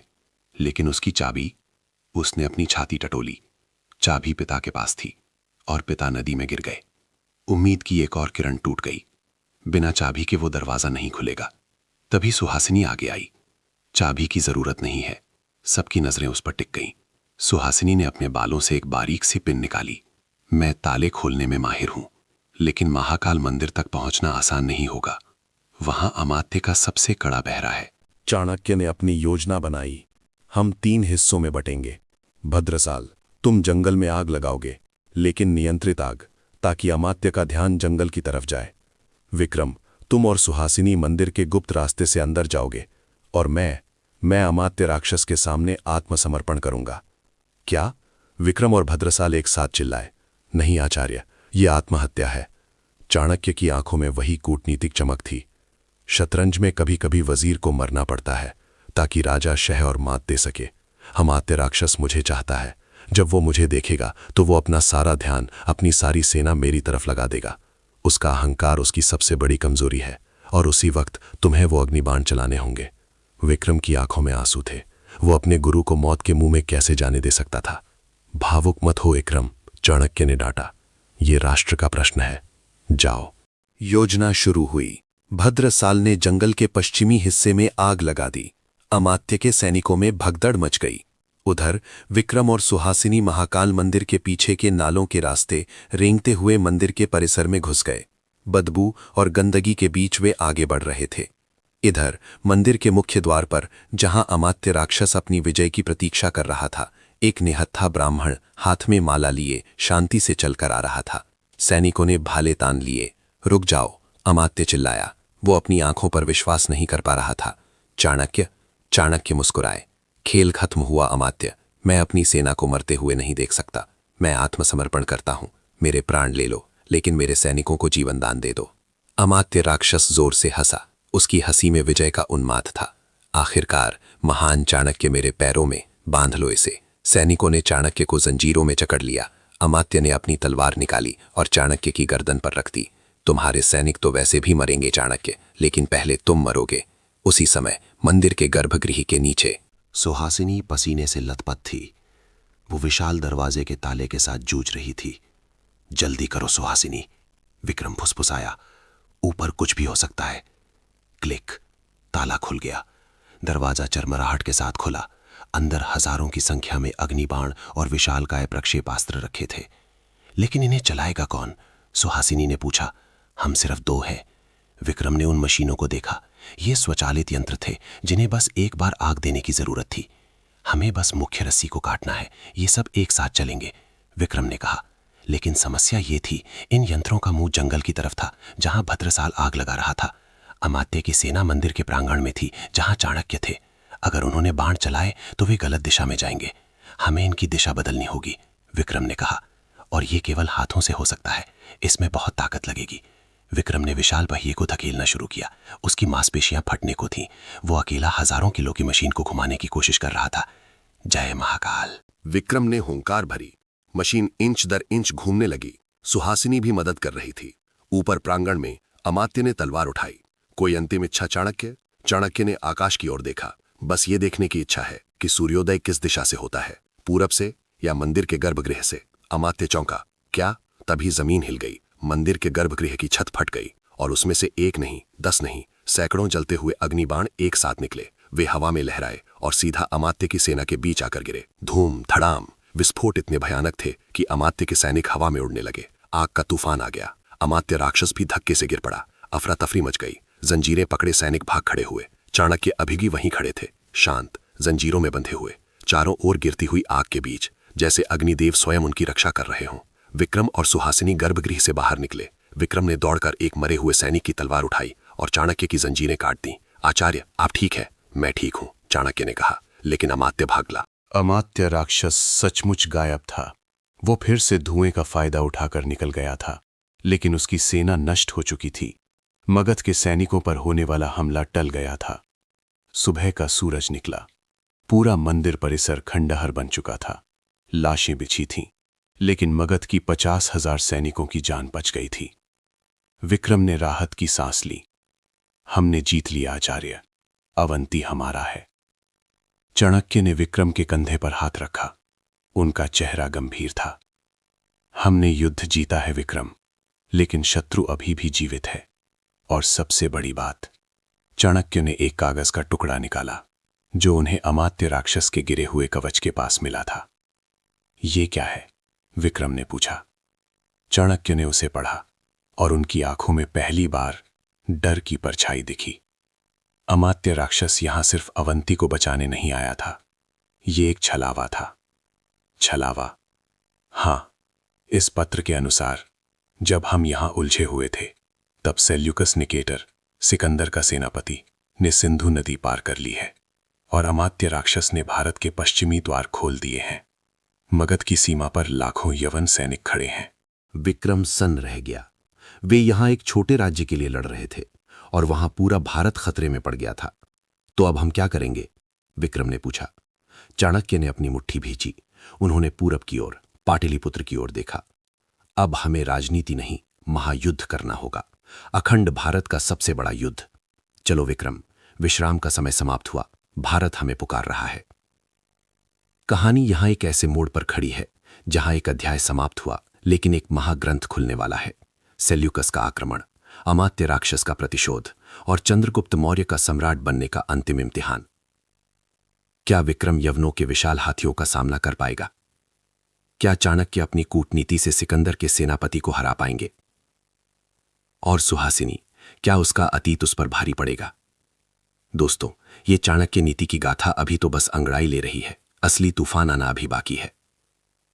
अगर आप जानना चाहते हैं कि कैसे चाणक्य ने बिना हथियार उठाए सेल्यूकस की विशाल सेना को घुटनों पर ला दिया और कैसे विक्रम बना भारत का सबसे महान रक्षक, अवंती के महाकाल मंदिर की वो आग अभी ठंडी भी नहीं हुई थी। विक्रम के तलवार की खून की बूंदें अभी सूखी भी नहीं थीं कि नियति ने एक और पासा फेंक दिया था। आचार्य चाणक्य के हाथ में वो पत्र कांप रहा था। ये कंपन डर का नहीं, बल्कि आने वाले उस प्रलय का था जो आर्यावर्त की सीमाओं को निगलने के लिए सिंधु नदी के उस पार खड़ा था। पत्र में लिखा था, सिकंदर महान की मृत्यु के बाद उसका सबसे क्रूर सेनापति सेल्यूकस निकेटर 3,000 हाथियों और 1,00,000 यूनानी ग्रीक सैनिकों के साथ सिंधु नदी पार कर चुका है। अमात्य राक्षस ने उसे भारत का द्वार खोल कर दिया है। विक्रम ने आचार्य की ओर देखा। आचार्य, हमारे सैनिक थके हुए हैं। अवंती के युद्ध ने हमें तोड़ दिया है। हम यवनों की उस विशाल सेना का सामना कैसे करेंगे? सुना है उनके पास ऐसे रथ हैं जो चलते चलते सैनिकों को काट देते हैं और ऐसे कवच हैं जिन पर हमारी तलवारें बेअसर हैं। चाणक्य ने उस पत्र को मुट्ठी में भींच लिया और उसे मशाल की लौ में जला दिया। उनकी आंखों में अंगारे धधक रहे थे। उन्होंने कहा, विक्रम, जब दुश्मन तुम्हारी ताकत से बड़ा हो तो उसे युद्ध के मैदान में नहीं, उसके मन के मैदान में हराया जाता है। सेल्यूकस भारत को जीतने आया है क्योंकि उसे लगता है कि हम बंटे हुए हैं। हमें उसे ये विश्वास दिलाना होगा कि भारत एक ऐसा नर्क है जहां घुसना आसान है लेकिन निकलना नामुमकिन। तैयारी करो। हमें आज रात ही पाटलिपुत्र नहीं बल्कि सीमांत बॉर्डर की ओर कूच करना होगा। सफर आसान नहीं था। रास्ते में भूख, प्यास और थकान ने मगध की सेना को तोड़ दिया था, लेकिन चाणक्य का अनुशासन उन्हें खींचता रहा। जब वे सिंधु नदी के तट पर पहुंचे तो नजारा देखकर विक्रम के रोंगटे खड़े हो गए। नदी के उस पार मीलों दूर तक तंबुओं का एक शहर बसा था, यूनानी सेना का शिविर। वहां हजारों मशालें जल रही थीं, जैसे जमीन पर तारे उतर आए हों। उनके घोड़ों की हिनहिनाहट और हाथियों की चिंगाड़ नदी के इस पार तक सुनाई दे रही थी। ये कोई सेना नहीं थी, ये एक चलता फिरता पहाड़ था जो सब कुछ कुचलने को तैयार था। चाणक्य ने अपनी छोटी सी टुकड़ी को एक घने जंगल में छिपा दिया। उन्होंने विक्रम, सुहासिनी और भद्रसाल को बुलाया। सेल्यूकस को हराने के लिए मुझे उसकी आंखों में देखना होगा, चाणक्य ने कहा। मुझे जानना है कि उसका अहंकार कितना बड़ा है। विक्रम, तुम्हें और सुहासिनी को उस शिविर में जाना होगा। लेकिन आचार्य, भद्रसाल ने कहा, यवनों का शिविर अभेद्य है, वहां की भाषा अलग है, चेहरे अलग हैं। विक्रम पकड़ा जाएगा। चाणक्य मुस्कुराए, एक रहस्यमयी मुस्कान। विक्रम योद्धा बनकर नहीं जाएगा, और सुहासिनी का अतीत उसे वहां तक ले जाएगा। सुहासिनी, क्या तुम तैयार हो अपनी मातृभाषा बोलने के लिए? विक्रम चौंक गया। मातृभाषा? सुहासिनी ने सिर झुका लिया। उसकी आंखों में एक पुराना दर्द उभर आया। विक्रम, मेरी मां गांधार की थी, लेकिन मेरे पिता सिकंदर की सेना के एक यूनानी सैनिक थे जो पीछे छूट गए थे। मैंने बचपन में यूनानी भाषा सीखी थी, मैं उनकी तरह बात कर सकती हूं। विक्रम को विश्वास नहीं हुआ। जिस लड़की के साथ वो इतने दिनों से लड़ रहा था, उसकी रगों में आधा खून दुश्मन का था, लेकिन सवाल करने का वक्त नहीं था। चाणक्य ने योजना समझाई। तुम दोनों वहां बाजीगर यानी एंटरटेनर्स बनकर जाओगे। सेल्यूकस को अपनी जीत का जश्न मनाने का बहुत शौक है, उसे तमाशा पसंद है। तुम उसे तमाशा दिखाओगे, और उसी तमाशे के बीच मुझे सेल्यूकस की अगली योजना और अमात्य राक्षस का ठिकाना पता करना है। विक्रम और सुहासिनी ने वेश बदला। विक्रम ने अपने राजसी वस्त्र त्याग दिए और एक पहलवान का रूप धरा। सुहासिनी ने एक यूनानी नर्तकी का वेश बनाया। उन्होंने नाव ली और अंधेरे में सिंधु नदी पार की। यवनों का शिविर एक अलग ही दुनिया थी। वहां शराब की नदियां बह रही थीं, सैनिक मांस भून रहे थे और अपनी अजीब भाषा में गीत गा रहे थे। विक्रम को हर कदम पर गुस्सा आ रहा था। उसने देखा कि कैसे भारतीय कैदियों को जंजीरों में बांधकर गुलामों की तरह रखा गया था। उन्हें कोड़े मारे जा रहे थे। विक्रम का हाथ अपनी कमर पर गया जहां खंजर छिपा था, लेकिन सुहासिनी ने उसका हाथ दबा दिया। शांत, सुहासिनी ने यूनानी भाषा में फुसफुसाया। अभी नहीं, अभी हम सिर्फ तमाशा हैं। सुहासिनी ने शिविर के मुख्य द्वार पर पहरेदारों से बात की। उसका लहजा, उसका आत्मविश्वास देखकर पहरेदार धोखा खा गए। उन्हें लगा कि ये स्थानीय कलाकार हैं जो महान सेल्यूकस का मनोरंजन करने आए हैं। उन्हें अंदर जाने दिया गया। शिविर के बीचों बीच एक विशाल शामियाना लगा था। वहां सोने के सिंहासन पर एक दैत्याकार पुरुष बैठा था, सेल्यूकस निकेटर। उसका शरीर लोहे जैसा था, चेहरा क्रूर और आंखें बाज जैसी। उसके बगल में छाया में एक और व्यक्ति बैठा था जिसका चेहरा ढका था, अमात्य राक्षस। वहां जश्न चल रहा था। दो यूनानी पहलवान आपस में लड़ रहे थे।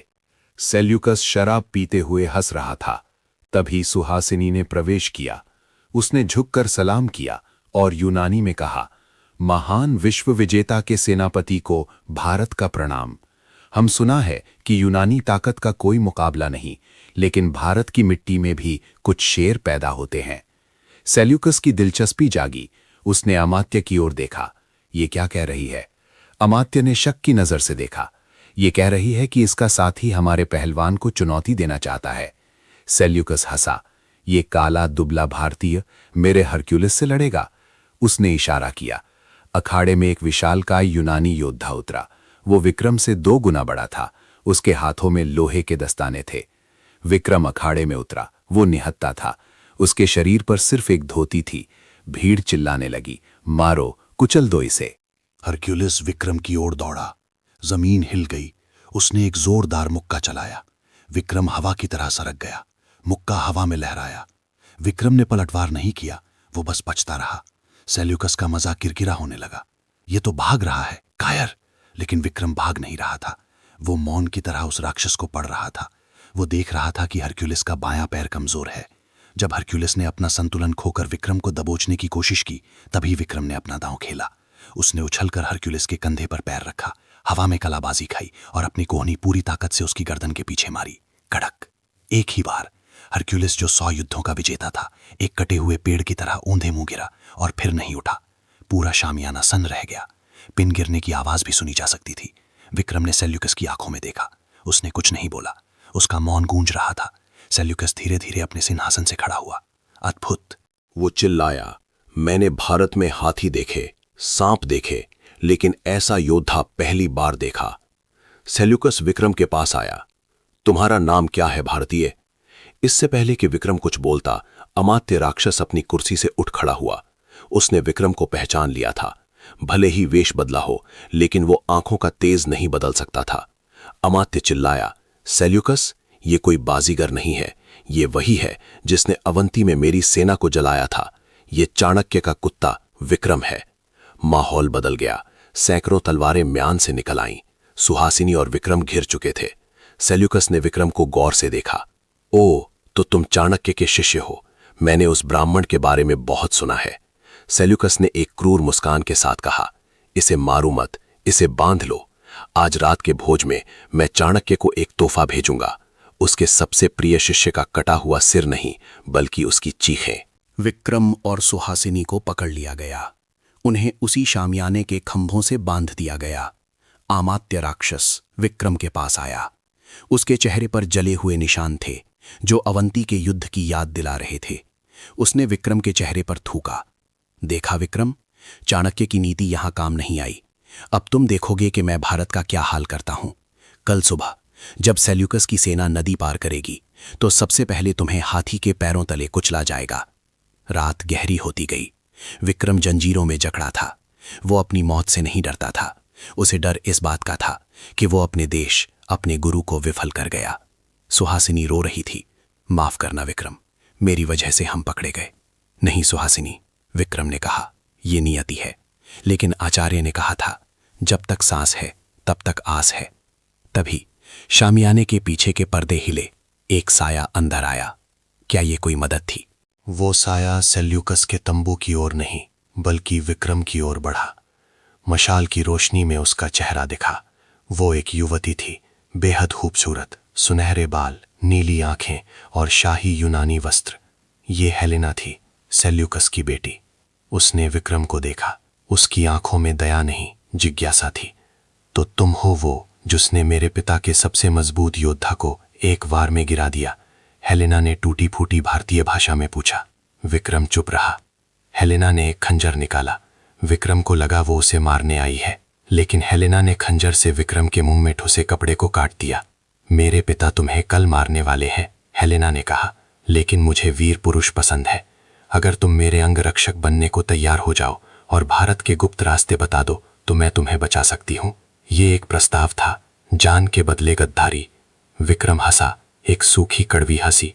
राजकुमारी, विक्रम ने कहा, भारत के योद्धा अपनी जान दे सकते हैं, लेकिन अपनी मां का सौदा नहीं करते।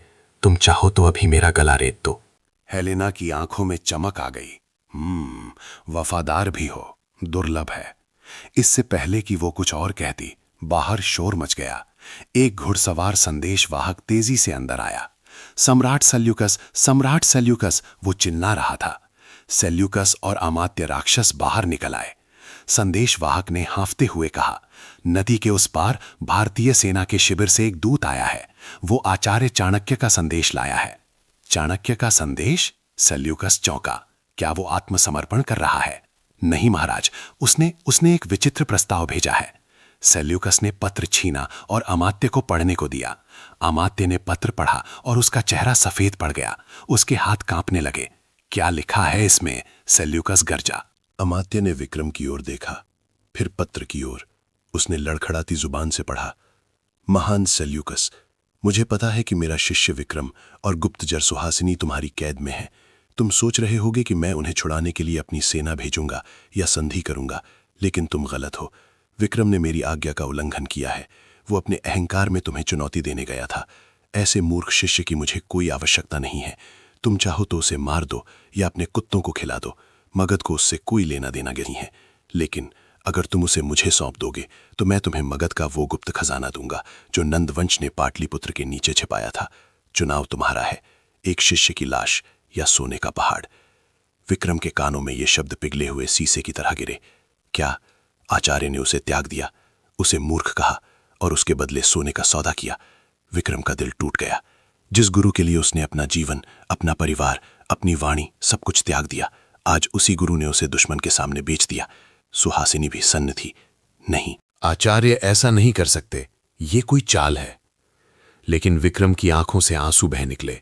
ये दर्द शारीरिक नहीं, आत्मिक था। सेल्यूकस जोर से हंसा। वाह, तो ये है भारत की गुरु शिष्य परंपरा। एक बूढ़ा ब्राह्मण अपनी जान और सोने के लिए अपने सबसे वफादार कुत्ते को बेच रहा है। सेल्यूकस विक्रम के पास आया और उसका चेहरा ऊपर उठाया। सुना तुमने? तुम्हारे गुरु ने तुम्हारी कीमत लगा दी है। अब बताओ, तुम किसके लिए मरना चाहते हो? उस धोखेबाज के लिए? विक्रम मौन था, लेकिन इस बार उसका मौन शक्ति नहीं बल्कि एक गहरा अवसाद था। वो अंदर से मर चुका था। अमात्य राक्षस खुश था। ये तो और भी अच्छा हुआ, चाणक्य ने खुद अपनी हार मान ली। सेल्यूकस, हमें यह सौदा मंजूर कर लेना चाहिए। विक्रम को चाणक्य के हवाले कर देते हैं। जब चाणक्य अपने ही शिष्य को हमारे सामने मरवाएगा तो उसकी सेना का मनोबल पूरी तरह टूट जाएगा। सेल्यूकस ने सोचा, ठीक है, संदेशवाहक, चाणक्य से कहो कि हम कल सुबह सिंधु नदी के बीचों बीच नाव पर मिलेंगे। वो सोना लेकर आए, हम उसे उसका शिष्य देंगे। अगली सुबह सिंधु नदी का पानी शांत था, लेकिन हवा में तूफान था। नदी के बीचों बीच एक बड़ी नाव का मंच बनाया गया था। एक तरफ से सेल्यूकस की नाव आई, जिसमें विक्रम और सुहासिनी बंधे हुए थे। अमात्य और सेल्यूकस भी साथ थे। दूसरी तरफ से एक अकेली साधारण नाव आ रही थी। उस पर कोई सेना नहीं थी, सिर्फ एक नाविक और आचार्य चाणक्य। उनके पास एक बड़ा संदूक था। दोनों नावें मिली। विक्रम ने चाणक्य की ओर देखा। चाणक्य की आंखों में कोई भाव नहीं था। वे ठंडे पत्थर जैसे लग रहे थे। आचार्य, विक्रम बुदबुदाया। चाणक्य ने उसकी ओर देखा भी नहीं। उन्होंने सेल्यूकस से कहा, सोना इस संदूक में है, मेरा शिष्य मुझे दो। सेल्यूकस ने संदूक खोलने का इशारा किया। अमात्य ने संदूक खोला। अंदर सचमुच सोने के सिक्के, हीरे और जवाहरात भरे थे। उनकी चमक से आंखें चौंधिया गईं।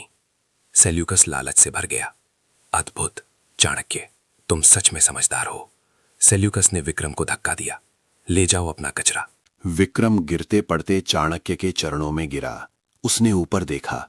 उम्मीद थी कि आचार्य उसे उठाएंगे, गले लगाएंगे, लेकिन चाणक्य ने पैर पीछे खींच लिया। उठो विक्रम, चाणक्य ने कठोरता से कहा, तुमने मेरा अपमान कराया है, तुम्हें दंड मिलेगा। तभी अमात्य राक्षस ने कुछ नोटिस किया। उसने संदूक में हाथ डाला और एक सिक्का उठाया। वो सिक्का सोने का नहीं था, वो मिट्टी का था जिस पर सोने का पानी चढ़ा था। अमात्य चिल्लाया, धोखा! सेल्यूकस, ये सोना नकली है, ये मिट्टी है। सेल्यूकस ने तलवार खींच ली। चाणक्य, तेरी ये हिम्मत! लेकिन तब तक बहुत देर हो चुकी थी। चाणक्य ने एक झटके से विक्रम की कमर से बंधी रस्सी खींची और उसे अपनी नाव पर गिरा लिया। और उसी क्षण चाणक्य ने उस नकली सोने के संदूक में एक जलती हुई बाती फेंक दी जो उन्होंने अपने कपड़ों में छिपा रखी थी। कूद जाओ! चाणक्य चिल्लाए। वे दोनों नदी में कूद गए और अगले ही पल धड़ाम!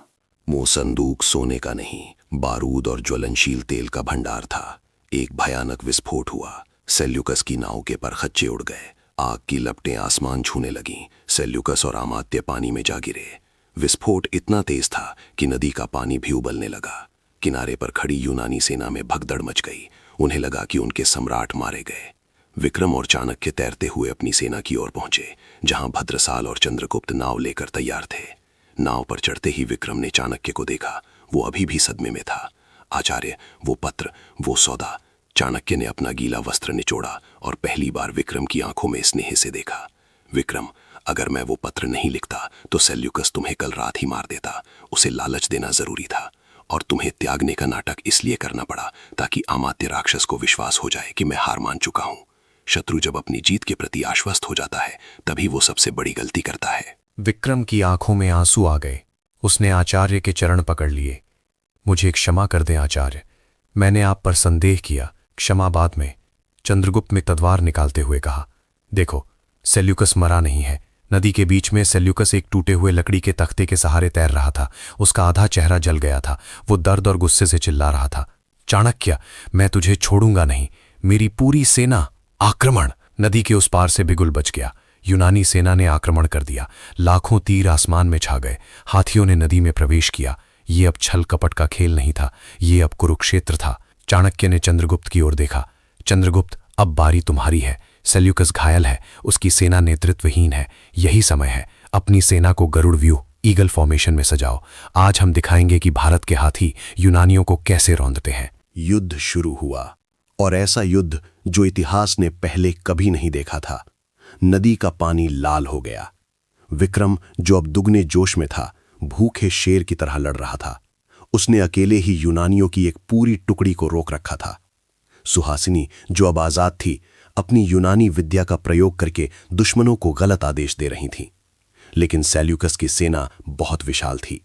वे चींटियों की तरह बढ़ते जा रहे थे। मगध की सेना पीछे हट रही थी। तभी एक अनहोनी हुई। युद्ध के बीच में जब चंद्रगुप्त सेल्यूकस की ओर बढ़ रहा था, यूनानी सेना के पीछे से एक और हमला हुआ। क्या ये कोई और दुश्मन था? नहीं, वो पोरस का बेटा मलय केतु था, जो अब तक तटस्थ था। उसने अपनी पर्वतीय सेना के साथ यूनानियों पर पीछे से हमला कर दिया था। चाणक्य ने महीनों पहले जो पत्र लिखे थे, ये उनका असर था। पूरा भारत एक हो रहा था। सेल्यूकस अब दो पार्टों के बीच पिस गया था, आगे चंद्रगुप्त, पीछे मलय केतु। शाम होते होते विश्व विजेता की सेना घुटनों पर थी। सेल्यूकस निकेटर घायल और थका हुआ चारों तरफ से घिर चुका था। चंद्रगुप्त की तलवार उसके गले पर थी। सेल्यूकस ने आंखें बंद कर लीं। उसने अपनी मौत का इंतजार किया, लेकिन तलवार नहीं चली। रुको चंद्रगुप्त, चाणक्य की आवाज आई। चंद्रगुप्त रुक गया। आचार्य, इस नाग को अभी कुचल देना चाहिए। नहीं, चाणक्य ने कहा, वे युद्ध भूमि में लाशों के बीच से चलते हुए आए। अगर हम इसे मार देंगे तो यूनान यानी ग्रीस से कोई और आएगा और ये युद्ध सदियों तक चलता रहेगा। हमें एक ऐसा समाधान चाहिए जो हमेशा के लिए भारत की सीमा सुरक्षित कर दे। चाणक्य सेल्यूकस के सामने झुके और उसकी आंखों में देखा। सेल्यूकस, तुम्हारे पास दो रास्ते हैं, या तो यहीं मरो और तुम्हारी सेना का कत्लेआम हो, या एक संधि करो। सेल्यूकस ने खून थूकते हुए पूछा, कैसी संधि? चाणक्य ने कहा, तुम्हें सिंधु के पार के 4 प्रांत कंधार, हेरात, बलूचिस्तान और काबुल भारत को देने होंगे। बदले में हम तुम्हें 500 युद्धक हाथी देंगे और तुम्हारी जान बख्श देंगे। और चाणक्य रुके। उन्होंने दूर खेमे में खड़ी हेलेना की ओर देखा। और एक रिश्ता जो पूरब और पश्चिम को हमेशा के लिए जोड़ दे। तुम्हारी बेटी हेलेना का विवाह भारत के भावी सम्राट चंद्रगुप्त मौर्य से होगा। सब सन्न रह गए। विक्रम, चंद्रगुप्त, यहां तक कि सेल्यूकस भी। दुश्मन की बेटी से विवाह? ये कूटनीति है, चाणक्य ने धीरे से कहा। जब शत्रु समधी बन जाए तो सीमाएं दीवारों से नहीं, रिश्तों से सुरक्षित हो जाती हैं। सेल्यूकस ने अपनी पराजय स्वीकार की। उसे मानना पड़ा। संधि हो गई। भारत की सीमाएं अब अफगानिस्तान के पार तक फैल गईं। अखंड भारत का सपना जो चाणक्य ने अपनी खुली शिखा के साथ देखा था, आज पूरा हुआ।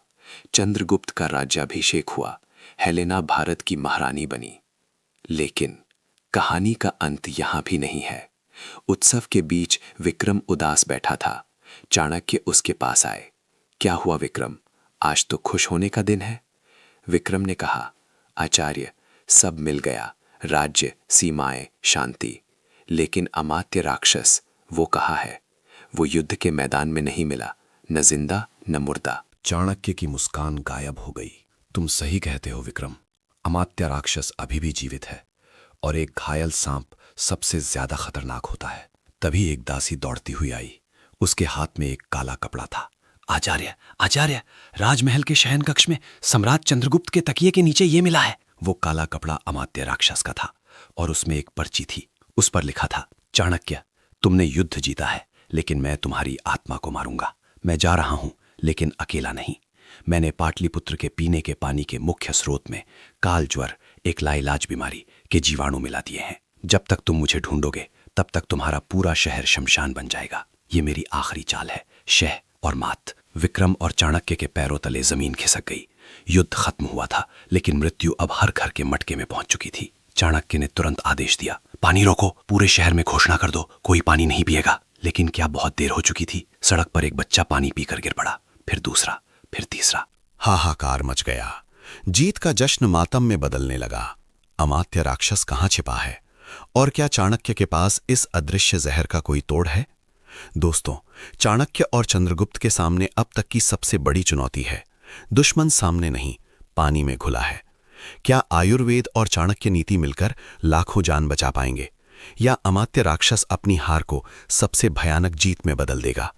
ये जानने के लिए कि चाणक्य ने इस महामारी को कैसे रोका और अमात्य राक्षस का अंत कैसे किया, हमारे अगले और अंतिम भाग का इंतजार करें। चाणक्य इंस्पायर स्टोरी पर ऐसी कहानियां आपको कहीं और नहीं मिलेंगी। अगर इस कहानी ने आपके रोंगटे खड़े कर दिए हैं तो अभी सब्सक्राइब का बटन दबाएं और बेल आइकन को ऑन करें। कमेंट बॉक्स में लिखें जय चाणक्य नीति और जय हिंद। और हाँ, 50,000 लाइक्स का लक्ष्य याद रखें। मॉरल ऑफ द स्टोरी, कहानी की सीख।